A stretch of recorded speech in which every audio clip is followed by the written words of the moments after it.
Duke Ellington, born Edward Kennedy Ellington on April 29, 1899 in Washington, D.C., was an influential American composer, pianist, and bandleader. He is considered one of the greatest figures in jazz history and a pioneer in the development of big band jazz. Ellington grew up in a middle-class African-American family where he was exposed to a wide range of music, including classical, ragtime, and blues. He began playing the piano at a young age and showed remarkable talent and a natural aptitude for improvisation. Ellington's distinctive style and unique approach to arranging and composing soon set him apart from his contemporaries. In the late 1910s, Ellington formed his first band, the Washingtonians, which eventually moved to New York City. By the 1920s, his band had gained a reputation for its innovative arrangements and virtuosic performances. In October 1927, Ellington and his orchestra recorded several compositions with Adelaide Hall.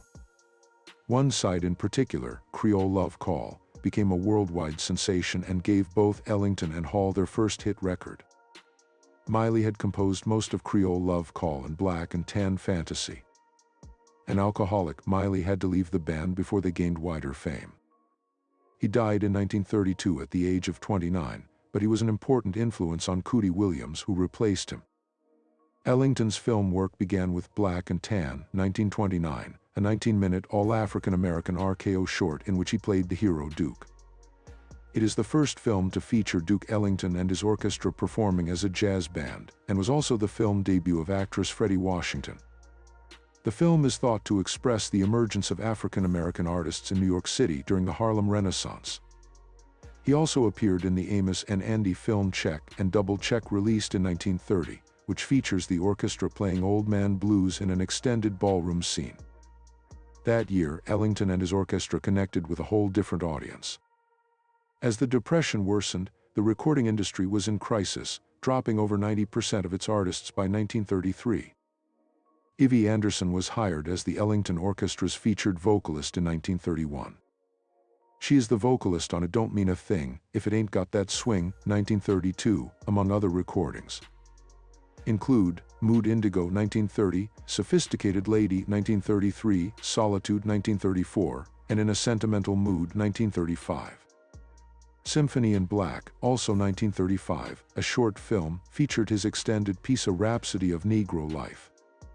It introduced Billie Holiday, and won the Academy Award for Best Musical Short Subject. Ellington and his orchestra also appeared in the features Murder at the Vanities and Belle of the 90s, both 1934. After leaving agent Irving Mills, he signed on with the William Morris Agency. In 1957, CBS, Columbia Records parent corporation, aired a live television production of A Drum Is a Woman, an allegorical suite, which received mixed reviews. Festival appearances. At the New Monterey Jazz Festival and elsewhere, provided venues for live exposure, and a European tour in 1958 was well received. Such Sweet Thunder, 1957, based on Shakespeare's plays and characters, and The Queen's Suite, 1958, dedicated to Britain's Queen Elizabeth II, were products of the renewed impetus which the Newport appearance helped to create. However, the latter work was not commercially issued at the time.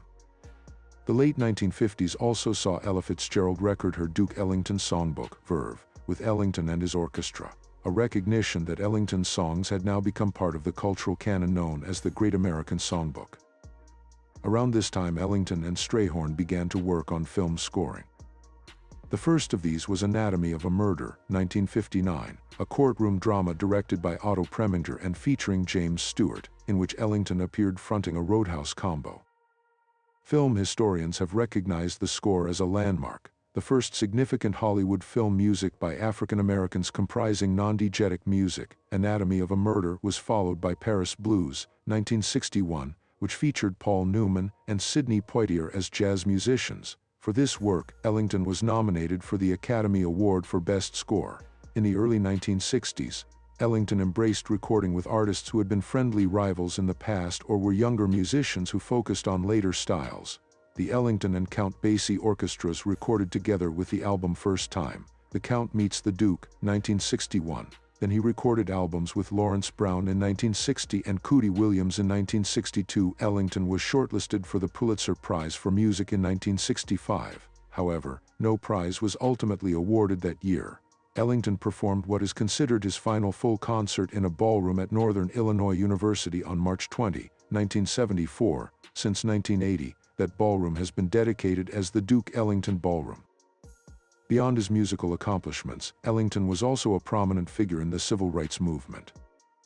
He broke barriers and challenged racial segregation by leading an integrated band and touring extensively, both nationally and internationally.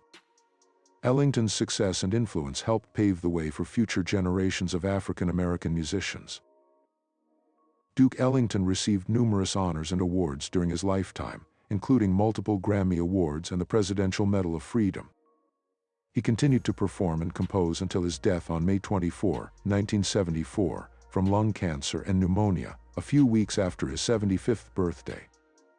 At his funeral, attended by over 12,000 people at the Cathedral of St. John the Divine, Ella Fitzgerald summed up the occasion, "It's a very sad day, a genius has passed."